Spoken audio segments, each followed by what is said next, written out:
This is an interview of Donald Lee Marrs, retired band director of Parsippany Hills High School, Parsippany, New Jersey, about his experiences as a high school band director. The interviewer is his son, Dr. Stuart Marrs, chair of the music division at the University of Maine.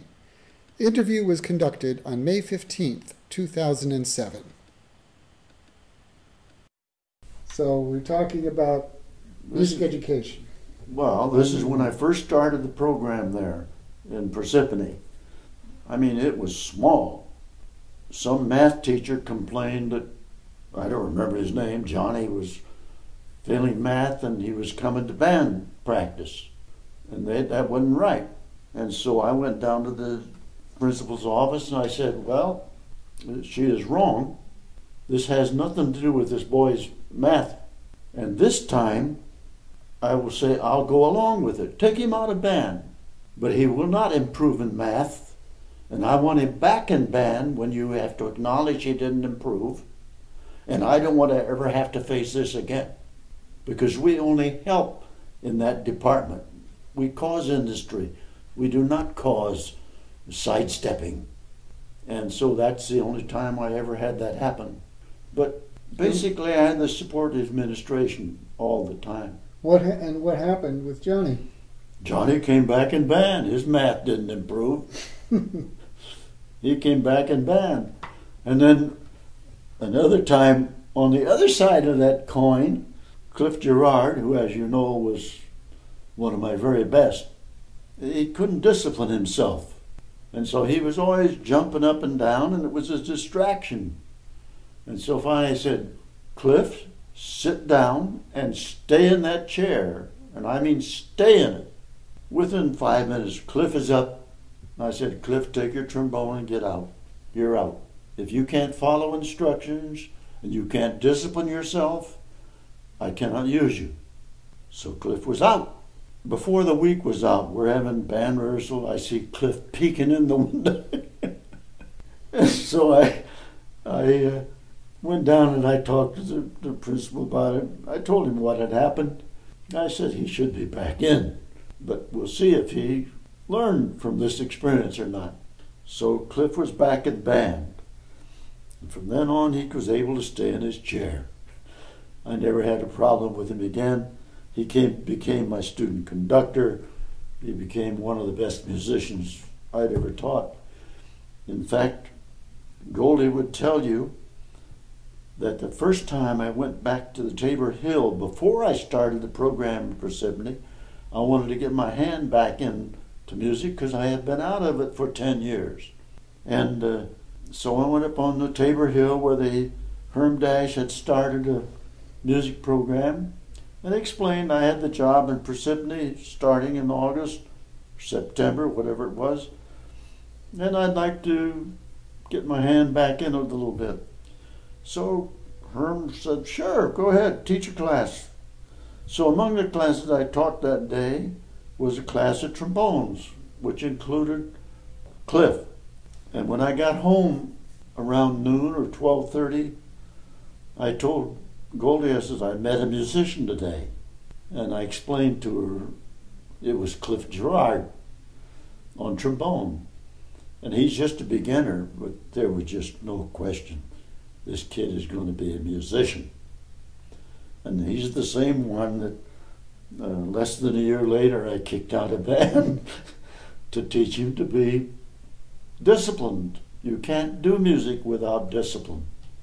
He learned fast, and he was my student conductor from the time I had one, which wasn't immediately, because we didn't have a high school at that time. We just had junior high.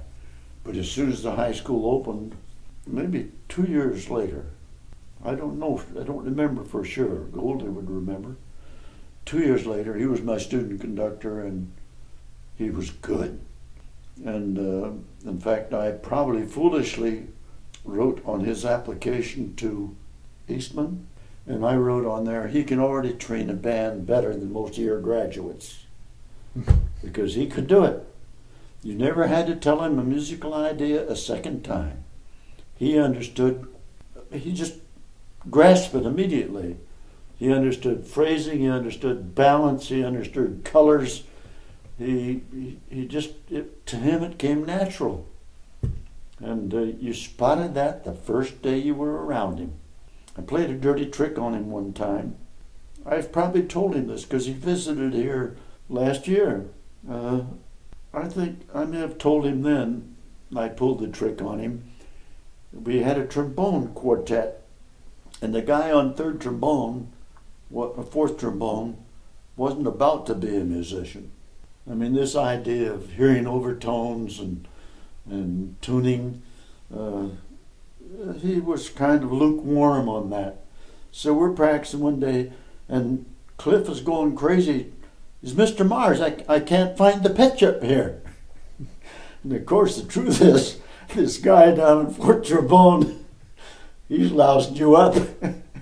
He isn't anyways near that thing. And so, as a result, Cliff can't find the pitch up there. But I didn't tell him about it then, but I may have told him about it last year, which would have been, I don't know how many years later, 40-something. But anyway, Cliff was that sensitive to it. But anyway, that's a fun story. So, what would you say to young music educators? Well, if you're in a position and can do it, you have to get the administration's support. If you don't have the administration's support, you're going to fail musically because you can't do it. I had what I considered almost an ideal program. I gave weekly homogeneous lessons on a rotating schedule. That student came for his rotating lesson, and homogeneous can mean two different things. It can mean by section, or it can mean by level of achievement. In other words, I'm not going to hold down my top players just because they're clarinet players and I have a couple of bad clarinet players. I'm not going to put them in that class. They're going to get a separate class. But you're going to come to me homogeneously once a week out of whatever your class you're in. And it doesn't make any difference what the class is. It could be science, which always gave me the most trouble. I'll tell a story about that before I finish here. Or it can be math, it can be literature, it can be anything. You're going to come for your music lesson. And basically it figured out to be about once every 5 weeks. Then the only time I made an agreement otherwise was once with a science teacher, and I didn't want to go to the principal with this problem. I figured I could solve this with the science teacher. So I said to the science teacher, you know, I assume you have absentees from your classes. And even on days when you give tests, you have to give makeup tests. That's all my kids are asking for. If there's a test that day and they have to come to music lesson, they will take the makeup test. They don't ask for any special treatment. And I already know that my students are the best ones in your class. It just happens it turns out that way. So that happened in one instance. I agreed with him. Of course, I never had to honor it because he never had perfect attendance. But with the principal one time, who would intercede for me if I asked him, he said to, and this again was a science teacher, he says, well, you talk to him, Don, see if you can get him to understand that you can't tune them when he's not there. You can't balance him, you can't do anything when others aren't there. You're not giving private lessons, you're giving class lessons, which happen in most cases to be better than private lessons as far as that band is concerned. Mm-hmm. So in this one case, I was in the dining room, faculty dining room, and we had a new science teacher, and he's objecting to the kids coming out for a class lesson. So I explained to him, the kid is willing to come after school, but the other kids are not there. They took their lesson. So I can't balance the group, I can't do all the things that musically must be done, because the others aren't there after school. So I talked to him, and at the end of the lunch period, he said, oh, I don't understand. So just then the principal walked in as I was walking out. And I said, well, he doesn't understand. He says, well, I explained it once. So the principal talked to him. And after less than a minute, he says, now do you understand? And the science teacher said, no. And the principal says, well, too bad. That's the way it is. And that's the kind of support you had to have. And luckily I had the same principal for many years. Even when we changed high schools, the same principal went to the new high school, which is one of the reasons I went there. Packin? Yeah, Packin. Bernie Packin. Yeah. But anyway, that was two incidences. And Packin would also keep foolish parental requests off my back.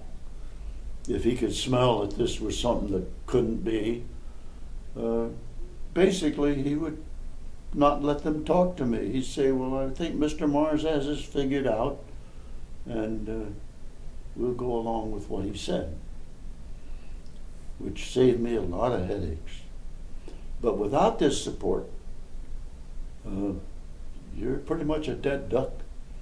And I gave this same explanation to a class at Fairleigh Dickinson when the man who ran the class asked me to come in and talk about it. So I told the students there were probably 10 or 14 of them. I said, if you don't have the support of the administration, you cannot do it. And I gave another example of a neighboring community that called me and wanted to know how he opened the conversation with, does the principal pick what you're going to play at Christmas? I said, are you kidding? He said, no. He tells me what I have to program Christmas time. Does he pick your other programs? Well, basically, yes. I said, and you're still teaching there? He said, yes. I said, well, then don't talk to me. You know, you can't answer questions like that. That's beyond the realm. Can't do it. You must have parental support, which will probably come easier than the administration support, but you must have it also. Without it, you do not succeed. You can teach. You'll accomplish something, but you won't succeed. And that's the end of that story. Okay. Anything else occur to you about band trips? If they're going into music education, band trips will be involved. You can't ride on 2 or 3 buses at one time, so you better have enough discipline that when you put somebody in charge of the other bus, it runs the same as the one you're on. How about boosters? Boosters, use them. I didn't have for the first 7 years, I didn't have a formal booster club. I had band parents, and they helped me.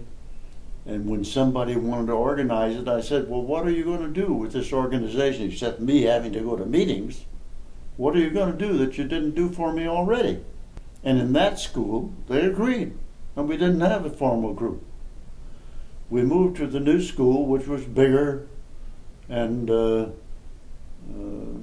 again, sort of starting over, and they wanted it. So finally, Packin said to me, he said, look, it isn't going to hurt you, except you have to go to a meeting. So he said, do it.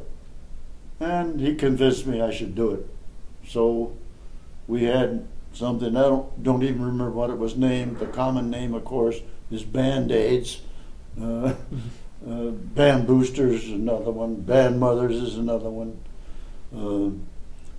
But yes, they can help you, especially in a big situation. And by that time, I was having, even though it had just started, it quickly grew into a big program because of the summer program we ran, which wasn't run by the school administration. That was run by a local community, Mount Tabor by name. And they ran also a winter program, which was invaluable. really helped me tremendously. And so with them running this summer program, it got so big, finding the school board, we were using school facilities at this point because they were air conditioned. And finally it got so big, they said it can't be any bigger. They put a limit on it of 500 students. Because that was, and we were using, by then we're using, again, Goldie may remember the exact number, we're using 12 or 14 teachers. A couple of communities changed their summer programs to afternoon so they could teach for us in the morning. And we had teachers from local colleges, including Fairleigh Dickinson and New Jersey State. I don't know where else we had them from, but anyway, they taught to us not only because they liked the atmosphere and the dedication of it driving to be better, not just babysitting. That wasn't allowed. So they liked to teach for us, and we paid them better than anything the college would offer them. So they also did their work in the afternoon at the college and taught for us in the mornings. It worked out fine. It was a close relationship, which turned out fine. The one from Fairleigh Dickinson arranged an exchange concert for us with a band outside of Chicago.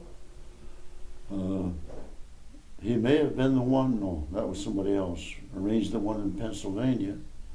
I'm not sure, he may have arranged that one too. He was that kind of help. And he would bring the students in to watch us work. Again, to point out what you may have to do. One time he brought a student to watch me run a rehearsal. I said, "What? You have to be in charge. They have to believe in you. You have to do it." So I took the student conductor outside with his college prop out in the hall, and I said, "I'm going to go back in. I'm going to tell them that we're going to start such and such a place, and don't play the Anacrusis. We're going to leave the Anacrusis out." But I said, "This time I'm going to conduct for the Anacrusis." And having told them not, they will play it because I conducted it. So we went back in, and I told the kids, don't play the Anacrusis. We're going to start in the bar. And then we started, and I conducted the Anacrusis. They all played it. So we had a conference afterward. I said, "You have to have them believe in you that much that you do it, and they will do their best to do it with you, including contradicting yourself." But it worked. They did it. But you have to have that kind of discipline if you want a program to succeed. That's probably worth having on the tape for ones that are going into music education. What about you had two bands. Yeah. What was your philosophy with that, about that? Well, you had to be needed in the concert band, the top band, or you're not in it. And I had to fight that some, with parents especially, because they couldn't see why I couldn't take one more. I said, "No, I have to keep a balanced band." And I said, "If I have 6 flutes in there, believe me, that's enough flutes. And suppose there are 4 oboes show up. What am I going to do with 4 oboes in a concert band? Or suppose it ends up that there are 8 horns, which is very possible because Goldie's teaching horns in the middle school, in the junior school, the school that feeds us, and they come up, so 4 horn players come up. Wait a minute, I can't have all those in that band. It can't be done." So I had to fight that with the administration and with individual parent occasionally. Never a bitter fight. I never had it become something I remember a certain situation. I don't remember one. So we had to run 2 bands. And to get in the concert band, you had to earn a seat. Then, as I just said at the beginning, if we need you, well, for instance, I have no bassoons, so you play mediocre bassoon. That doesn't make a difference. You come into the band and we'll try to make you better than a mediocre bassoon player on the pieces we need you on. That may end up in a private lesson, which it undoubtedly would if I don't have any other bassoons. You get a private lesson every week. And that happened. The same thing with oboes. I never had more than 2 oboes. And so they get virtually a private lesson. The horns, I basically had 5 horns, which is quite the common way to handle it. Trumpets I shut off at 8. I wouldn't let in more than 8. Percussion was a very flexible thing because you can have more than one timpani player not playing at the same time. But they can be back there, and part of the time he's playing maracas, or part of the time he's playing bass drum or snare drum or marimba or bells, whatever we need them on. So there's not really a fixed number there. I suppose the profession probably has it worked out pretty good. A keyboard player and a couple of snare sharpies and a bass drummer and a timpani player and maybe another one around there to do whatever needs to be done. But other than that, it's loose. If he's willing to stand there and not play when I don't need him, fine. But actually, I always had a good percussion section, very good, and on 2 occasions was accused of being a percussion major. That happened when we played a concert down at Atlantic City, as one of the featured things, as a pretty good performing ensemble. At the All-State conference? Yeah, at that time. Not posing as All-State. You're representing a high school. Right. But yes, during the festival. It's during the festival.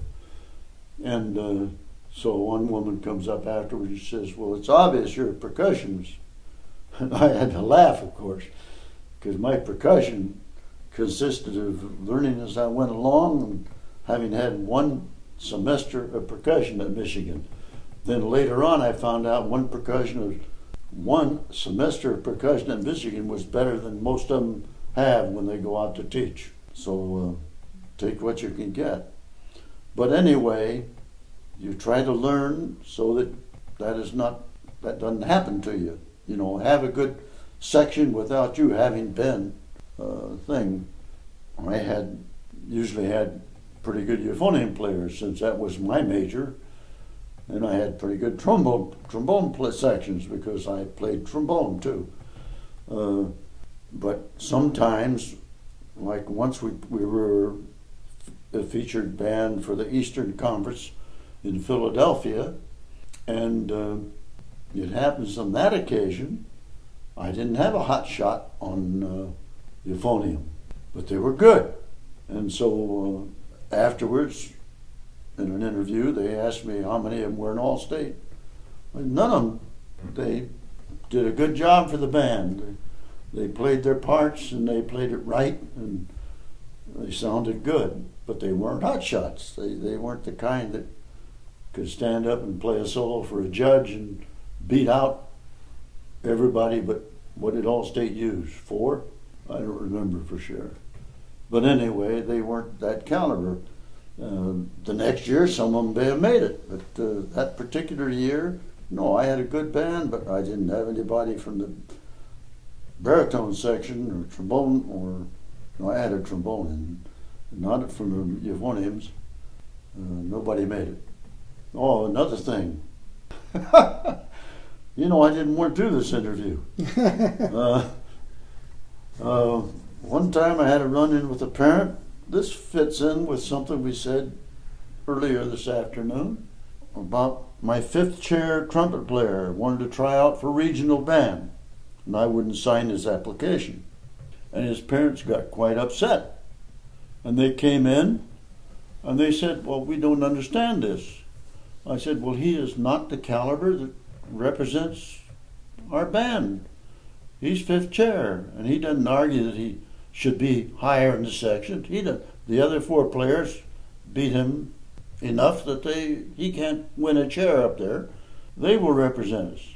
And, well, he takes private lessons down in Montclair. And they say he's doing great. I said, well, I'm sorry about that. I'm glad he's doing great by their standards, but he's not doing great by our standards. I said, he can't play the solo. Oh, well, sure he can. I said, no. And so I had him bring in his trumpet and bring in the solo. And I pointed to one passage. I said, I'll give you 10 shots at it. If you make one of them, you're in. I'll sign the application. And he was smart enough to, after about the third failure, he was smart enough to say, I guess I can't. Because he couldn't. The teacher was misleading him. Now, the other end of it, what happened at the private school where he was taking lessons, I have no idea. I never asked. I don't know.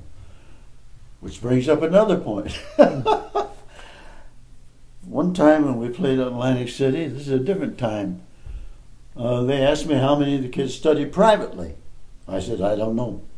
And so somebody wanted to know why I don't know. And I said, well, the main thing is, in my band, I want you to do it my way. And if you're studying with a fine teacher, it's very difficult for me to argue with that teacher by telling the student, I don't want you to do it that way, I want you to do it this way. I said, for instance, my second chair clarinet player, up here right now, I happen to know, studies with the first clarinet in the Metropolitan Opera. Now, it's very hard for me to tell her, I don't like that tone, or I don't want you to do this, I want you to do that. But I have to. I said, it's easier if I don't know who their private teacher is. And if he isn't doing it the way I want, then I have to win. And I've never had the problem. I don't want the problem. I've never had that problem where it worked out that I said something that seemed to abuse that private teacher. It never happened. The best it happened, closest it came, was that one I just told you about with the corn trumpet, where some music school is giving lessons on Saturday or something, and they're doing it as a business. But in our school, we're doing it as music, not as a business. Some other things happen that shouldn't happen if you're doing a good job. One of them is I had calls from neighboring schools. Well, what about the good scholastic students that drop band to take Chinese or something? I never had it happen. I never had a good student drop out.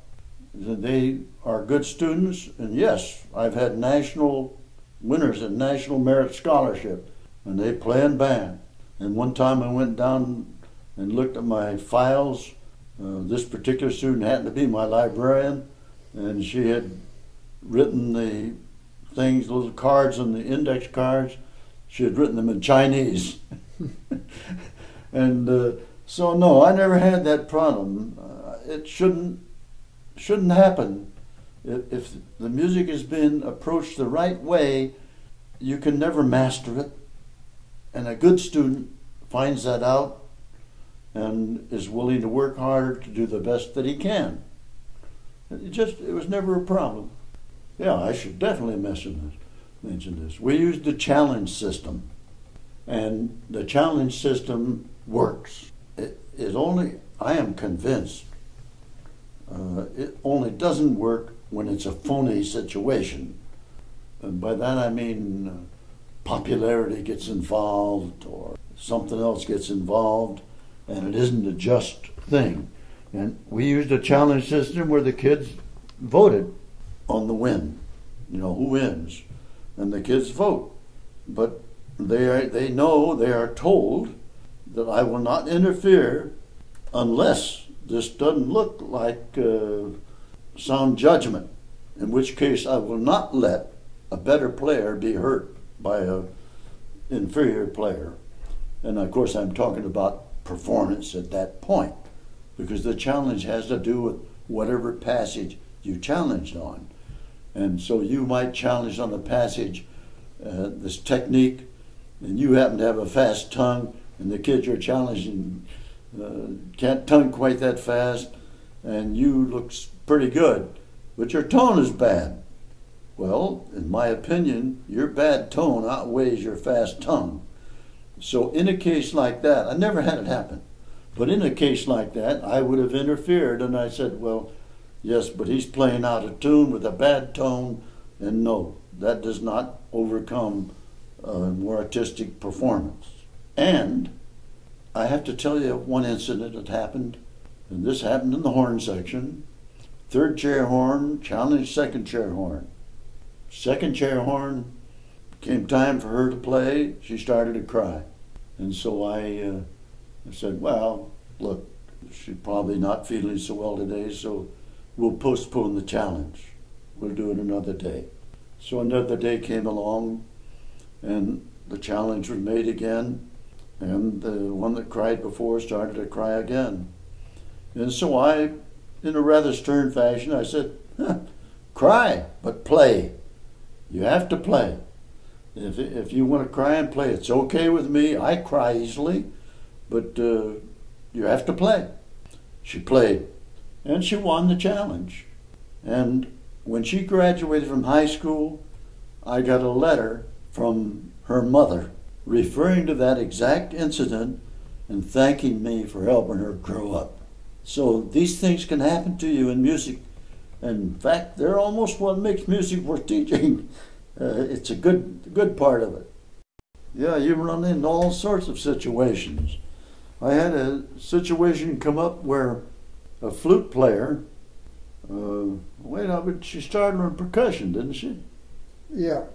Yeah. She either started on percussion or she started on flute and went. All right, one or the other. It's she may have switched from percussion to flute, or I may have switched her from flute to percussion. I don't remember. Anyway, this girl got so whenever part of the background of it is she passed out in the football bleachers one time, and that was when I was young and strong. And I walked up to the top of the football bleachers, yeah, and carried her down, and first aid took care of her. From then on, when anything came up around there, when I touched her in percussion or didn't have to touch her, she'd pass out. And so the flute players got so, she was definitely on flute at this point because this situation happened. They started pointing between two flute players there, and there's this girl passed out. So we called the nurse, and the nurse took her. Well, this became a big deal. Then it finally came to a top when I walked out into the hallway one time, and she's coming up the hallway the other way, and she saw me in the hallway and she fainted. So they took her to the nurse again, and the doctors, they came up with all kinds of chat. And I said, well, I can cure it. I'll put her out of band. That'll end it. And we put her out of band, and that ended the fainting. And you may run into problems like that, but I don't know how you'll handle those. I had one happen on a bus coming back from a concert, from an exchange concert, and this girl hyperventilated, and they couldn't calm her down at all. And I was riding the front seat, of course, in the bus, and they couldn't. And finally, one of the boosters came up and said, we can't do anything with her. So I said, that's all right, I'll calm her down. And I got up and went back and sat down beside her, talked to her, and in 10, 15 minutes I had her calmed down. She wasn't hyperventilating anymore. And I went back to my seat. So right away they came up and, what'd you do? What'd you do? Well, I talked to you just like would a nervous horse. That's all. I said, I calmed her down exactly the same I would talk to a nervous horse. I said, it works. So these are kooky things that happen. Band whisperer. Yeah. All right. There'll probably be some more come to mind as time goes on. But there are a lot of them, and they are heartbreakers, I'm telling you. When you're driving home after these incidents, you start wondering, what am I doing? Nobody knows how hard this is on me. They think I just do this off the top of my head. It doesn't work that way. It takes a lot out of you. It's worth it. Oh, and I had... Well, this is Rick, the baritone player. Yeah, Rick, the baritone player. And I'm sorry if I call them baritone players. I usually did. They were supposed to be called euphonium players. We were representing Mideast in Pittsburgh at a conference. And I had a morning rehearsal. We were playing in the afternoon, and I had a morning rehearsal. Nothing, just to keep track of things, you know. And I had the rehearsal. After rehearsal, a band parent came up to me and said, you know, Rick forgot his music. And I said, we just played rehearsal. And I jumped around here and there. It ended up, his next door neighbors, you know, in the band, they weren't going to squeal on him. But he never missed a cue. He played his part. He didn't have any music in front of him. So they ran down to, maybe you remember the name of the music dealer there in Pittsburgh. He was a good one. He gave you next day shipment. Well, anyway, they went down there and had him pick out the baritone parts to everything on our concert and brought it back, and Rick had music in front of him on the concert. But he had played this rehearsal and he had fooled me completely. I didn't know he didn't have music in front of him. And I guess I like to be fooled that way. If you're good enough to do that, fine. And that reminds me of another thing. I never had anybody quit. Never. Except I had my last chair flute quit. And he quit because he went for track. And he became state champion in track. And so I made that one of my teaching points after that. I said, anytime you want to quit me and become state champion at something, great, you go ahead. I sure won't be aggravated with you at all. All right, we'll see what else comes up. What about the responsibility that the music teacher has, because you have the same student for 4 years and you probably have an influence that's different from other teachers? Oh yeah, there's no question about it. And yes, you had to take that responsibility, you had to fulfill it.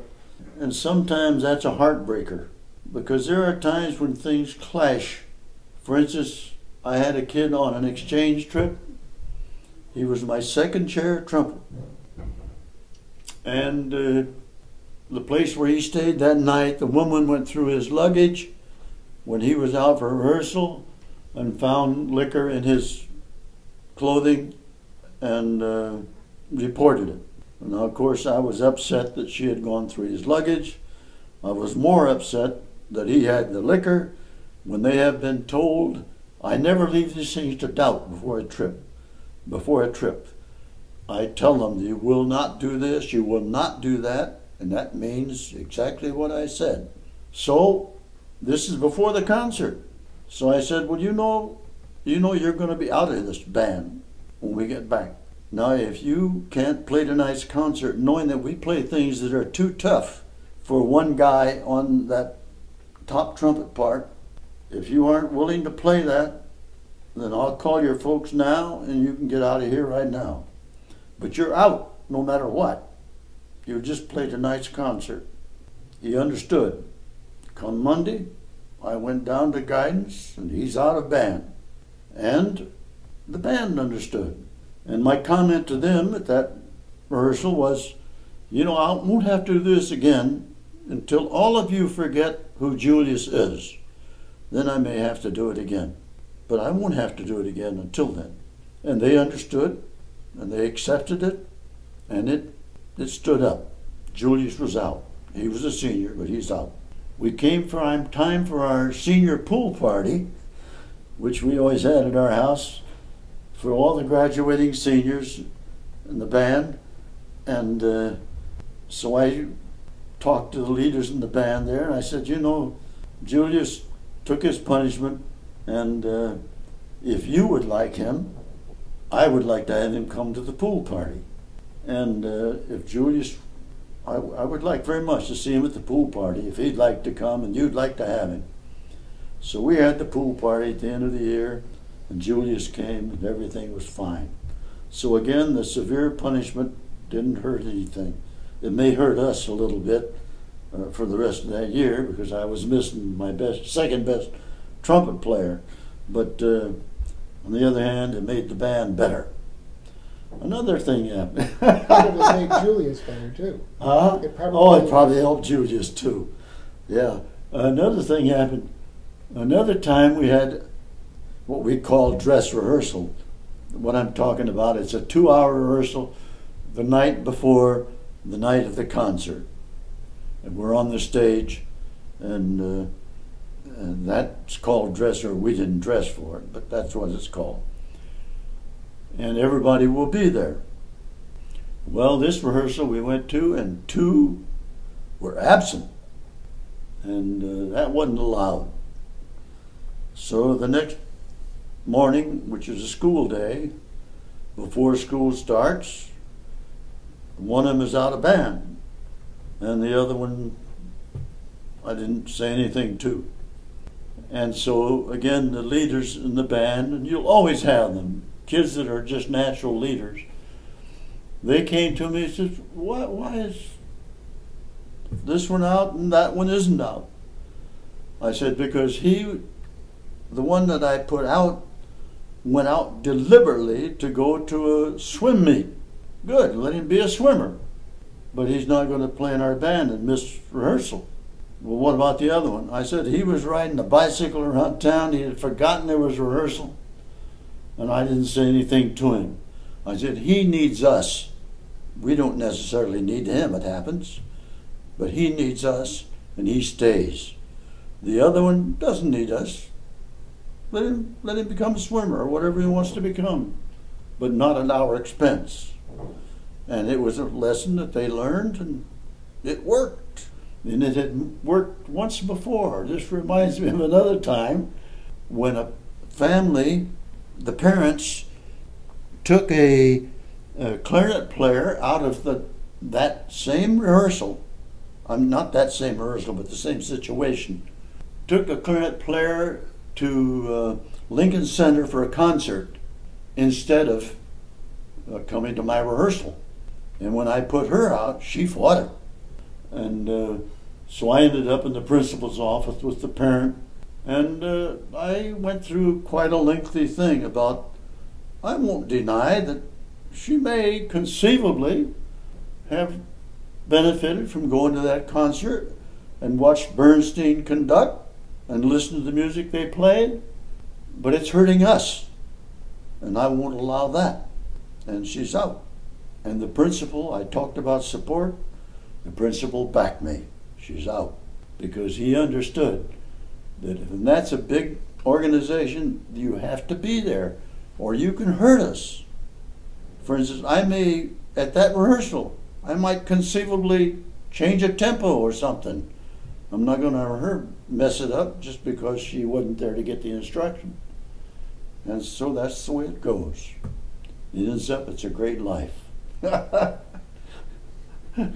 Few heartaches thrown in.